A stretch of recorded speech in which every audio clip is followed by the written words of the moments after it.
به نام خدا، علیخا هستم. شنبه 6 فروردین 1401. دوستان عزیز، اتفاقی که ساعت 4 صبح امروز برای ما افتاد این بود که ما توی اتاق خوابیده بودیم.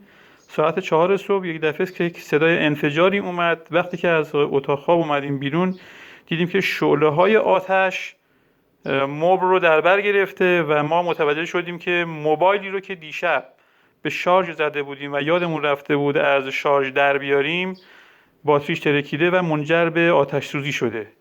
ببینید این باتری موبایل هست که به این روز افتاده. این هم بدنه موبایل که ملاحظه می‌فرمایید و این هم قسمتی از مبل هستش که شعله‌های آتش اون رو در بر گرفته بود و این هم اون قسمت سه‌راهی یا چهارراهی که شارژر بهش وصل بوده و خدا رحم کرد که ما سریع متوجه شدیم و اومدیم آتش رو خاموش کردیم. ببینید دقیقاً این حالت هست.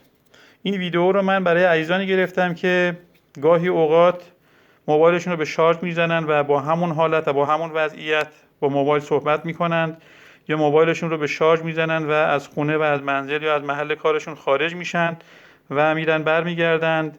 لطفاً دیگه این کار رو نکنید، چون خدای نکرده ممکنه که آسیب‌های جدی ببینید.